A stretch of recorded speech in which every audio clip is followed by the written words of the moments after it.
Setelah makanan yang tercampur oleh darah dari si koki tersebut dihidangkan kepada sang raja, raja tersebut merasa sangat enak. Di sini tuh danyangnya itu danyang buto ya, danyang buto.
Perkenalkan, nama saya Suntoro dari Pancot Lor, bersama teman-teman juga dari Pancot. Ingin mengenalkan tentang budaya kita Modosio Pancot. Selasa Kliwonan, acara rutin tahunan 2 tahun sekali di desa ini.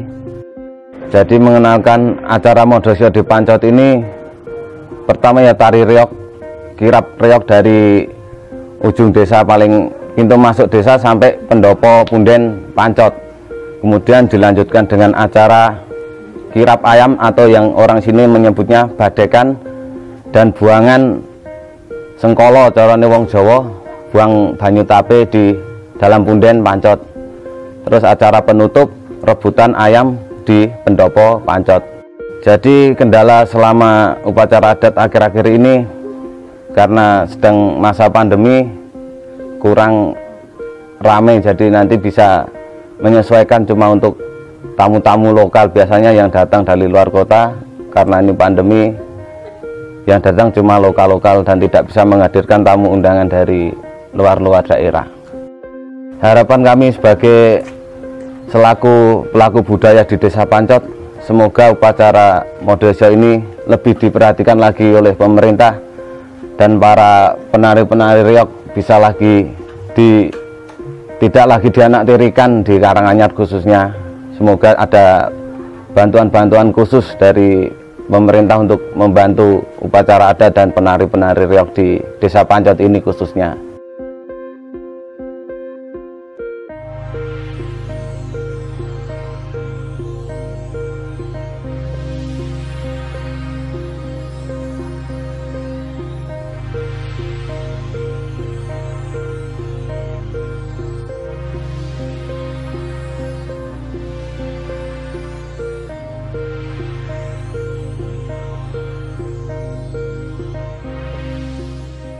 Perkenalkan, nama saya Jimo, alamat Pancot, Kelurahan Kalisoro, Kecamatan Tawangmangu, Kabupaten Karanganyar. Saya sebagai warok ketertarikan saya jadi warok itu sama teman-teman juga ikut pelatihan agar bisa melestarikan budaya Modosio ini. Biasanya latihan warok itu hari malam minggu sekitar jam 7-an habis isya sampai jam 10 jam 11. Banyak sukanya ya, kalau sukanya banyak temennya jadi semangat. Tapi kalau dukanya ya sama teman-teman kadang kalau nggak ada teman itu uluran tangan dari pemerintah itu harapannya. Para pemuda-muda di desa Panjat ini supaya bisa ikut latihan warok agar bisa melestarikan budaya Modosio di desa ini. Acara reokang sama warok agak diperhatikan.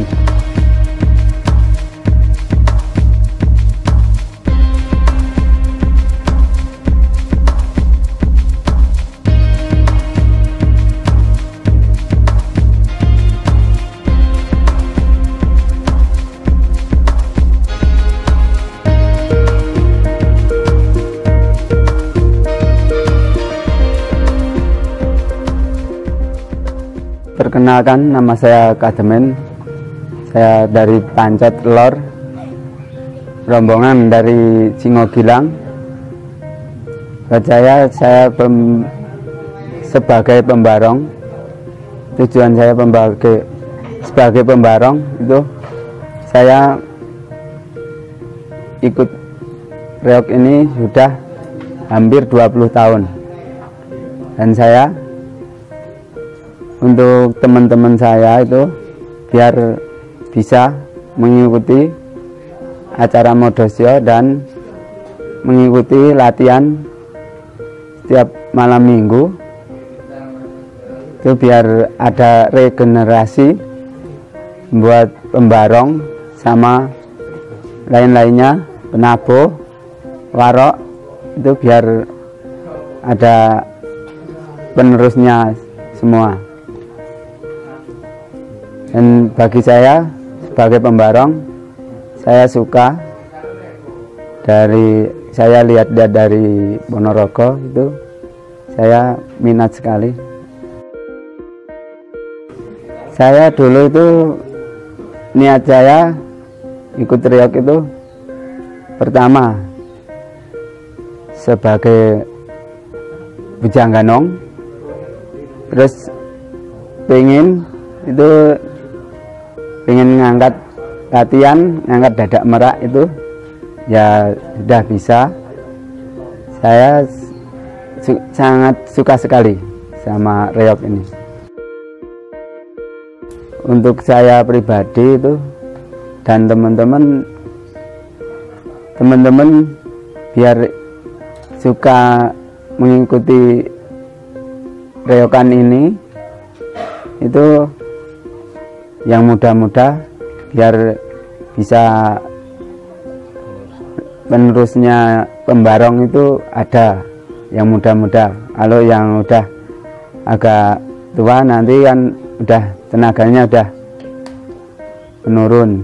Tapi yang muda saya himbaukan itu biar mengikuti latihan terus, biar ada regenerasi, biar tidak punah acara reokan.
Assalamualaikum warahmatullahi wabarakatuh.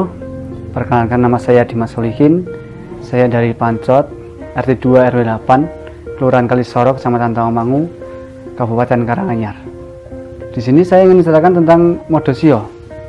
Acara Modosio yang diadakan di Desa Pancot ini, itu kami adakan dalam rangka acara bersih desa. Dan dalam acara Modosio itu ada 3 rangkaian acara. Yang pertama, di hari Minggu, itu warga yang masih ikut melestarikan budaya Modosio atau bersih desa datang ke rumah Bapak Ketua Koordinator Lingkungan untuk membawa beras dan juga uang sekedar membantu dalam pangan seperti makanan khas berupa gandek. Nah, kemudian di hari Seninnya kami mengadakan acara nunduk bende di malam harinya. Nah, acara nunduk bende itu sebagai pertanda bahwa besok itu akan diadakan acara bersih desa di dusun ini. Ya. Dan di hari ketiga itu acara inti. Di acara inti kita mengadakan pagelaran reog. Pagelaran reog kami adakan mulai dari ujung timur desa kirap sampai ke balai desa. Nah, setelah acara reog itu selesai, kami mengadakan badekan. Badekan itu melempar ayam ke atas atap balai desa sebagai wujud syukur kami atas tersedianya pangan dan kecukupan di desa kami. Nah, ayam yang dilempar di atap tersebut nanti akan diperebutkan oleh warga, karena warga di sini percaya bahwa ayam tersebut, jikalau ayam itu jantan, maka ayam itu akan jadi jantan yang sangat bagus. Dan jika ayamnya betina, maka produksi telurnya meningkat. Nah, sementara itu, asal-usul desa kami, kenapa desa kami bisa disebut Desa Pancot, adalah zaman dulu desa ini adalah sebuah kerajaan. Dan di kerajaan itu dipimpin oleh seorang raja yang bernama Prabu Boko. Prabu Boko tersebut meminta kokinya untuk memasak. Dan dalam proses memasak tersebut, tidak sengaja si koki tersebut jarinya kena pisau dan akhirnya darahnya masuk ke dalam masakan. Saking paniknya, dia tidak sempat untuk memasak masakan yang baru karena sang raja, sang Prabu Boko, ingin segera makan. Setelah makanan yang tercampur oleh darah dari si koki tersebut dihidangkan kepada sang raja, raja tersebut merasa sangat enak.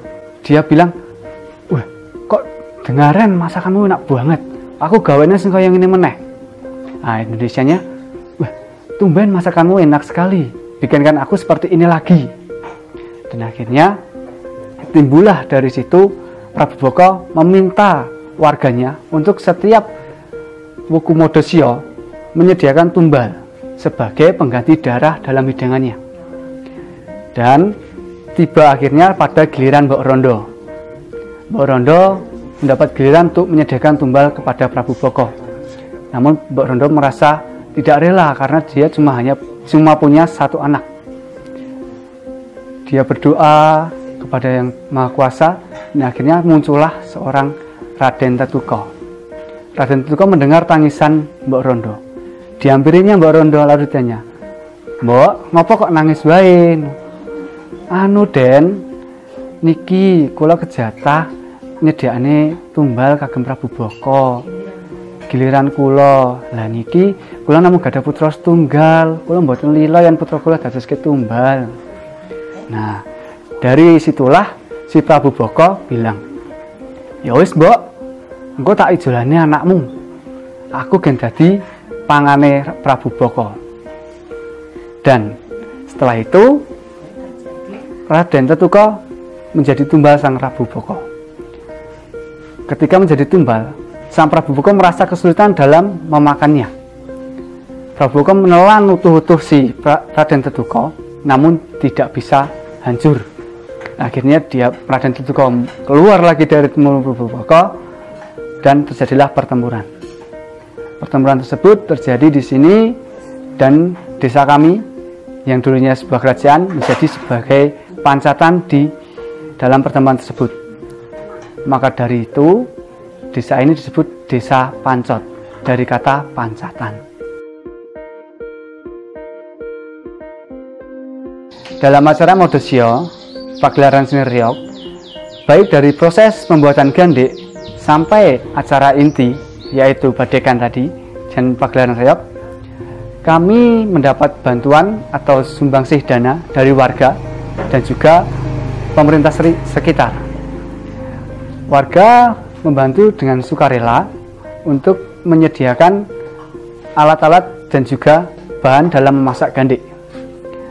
Dan dalam pagelaran seni reog itu juga tidak lepas dari pendanaan seperti penyediaan tumpeng dan lain-lain, seperti ada ayam ingkung, ada nasi kuning, nasi gurih dan lain sebagainya. Itu kami pendanaan yang kami gunakan dari warga sekitar dan juga dari pemerintah lingkungan sini. Nah, untuk harapan saya di kemudian hari, saya sangat berharap dengan sangat agar warga di sini, khususnya umumnya seluruh warga yang ada di Indonesia, saya ingin bahwa tradisi ini masih tetap terjaga dan masih ada generasi penerus di kemudian hari. Karena Indonesia itu terkenal akan budayanya. Jadi melestarikan budaya adalah suatu kewajiban bagi kita. Mungkin sekian cerita dari saya. Ada salahnya saya mohon maaf. Assalamualaikum warahmatullahi wabarakatuh.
Dengan adanya adat bersih desa Modosio tidak cukup untuk bapak-bapak, tapi melibatkan untuk ibu-ibu juga, karena itu menggunakan atau membutuhkan sesaji yang harus dimasak sebagai ibu-ibu yang bapak-bapak tidak bisa memasaknya. Akan tetapi dengan masakan itu tidak hanya asal-asalan. Contohnya yang masak juga harus bersih gitu, bersih. Maksud saya bersih ya, mau memasak itu mandi dulu lah gitu. Setelah itu kalau yang baru menerima datang bulan atau haid itu ternyata tidak diizinkan untuk ikut memasak itu setahu saya. Ini saya bukan mengatakan yang tidak, tapi saya mengatakan apa adanya dan tidak mengada-ada. Itu juga saya cuma meneruskan yang sudah ada dari dulu, dari simbah-simbah yang dulu. Itu saya cuma meneruskan. Itu ternyata masakan itu berbagai macam-macam, ada beberapa macam, sehingga namanya pun lain-lain. Karena banyaknya yang dimasak itu sehingga melibatkan dari ibu-ibu atau ibu-ibu RT selingkungan gitu. Untuk itu pada hari Minggu itu ibu-ibu itu sudah berbondong-bondong, bagi yang percaya itu yaitu membawa beras itu 1 kilo dengan uang sekadarnya. Itu yang berasnya itu dimasak untuk dibikin sesaji, untuk uangnya membeli peralatan lainnya. Sedangkan masakan itu dimasak pada hari Senin sehingga Selasa itu tinggal menyajikan, dan penyajian itu hari Senin sore disajikan, nanti diganti dengan Selasa pagi menyajikan lagi yang nanti akan diambil pada hari Rabu. Itu yang saya tahu. Satu itu yang bulat-bulat seperti itu namanya gandek. Nah, itu namanya gandek, terdiri seperti itu makanan khas dari sini. Sedangkan yang lainnya ada 3 ekor ayam, yang ayam jago 1, ayam betina 1, namanya itu babon angkrem. Menurut cerita setahu saya itu karena di sini tuh danyang buto ya, danyang buto. Itu karena itu makanannya itu ada yang dimasak, ada yang enggak. Itu jadi ada 2 macam itu. Oleh karena itu ayamnya pun juga begitu. Ayamnya itu ada yang mateng dimasak, ada yang enggak. Sedangkan yang lainnya itu nasinya juga ada 2 macam. Ada nasi jagung dan juga ada nasi beras. Itu pun warnanya juga macam-macam.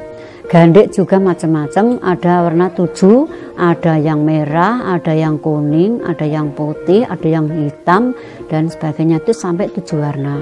Itu terus namanya pun juga macam-macam. Bikinnya ya ada yang kecil, ada yang panjang, ada yang bulat, ada yang seperti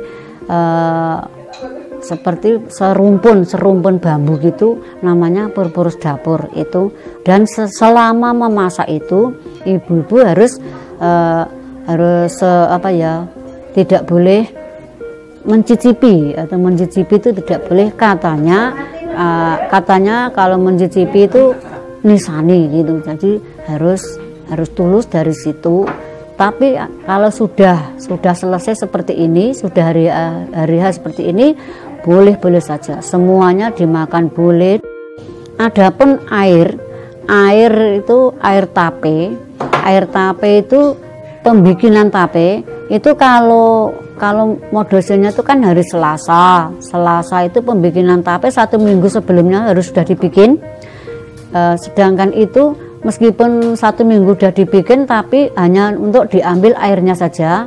Yang dipakai sekarang itu air yang sudah dulu. Contohnya sekarang ini bersih desa Medosio itu ambil air tape itu dipakai untuk ke depan. Jadi kalau sudah difermentasi selama 6, 8 atau 7 bulan itu baru dipakai. harus dipakai itu diwadahi dengan kendil-kendil itu ada 5, itu nanti disiramkan ke watu yang namanya batu gilang. Yang batu gilang itu yang dulunya bikin peperangan untuk memecahkan kepalanya si Prabu Boko itu tadi, pecah di situ. Terus akhirnya sampai sekarang batu itu masih disiram pakai air tape yang sudah 7 bulan lamanya itu.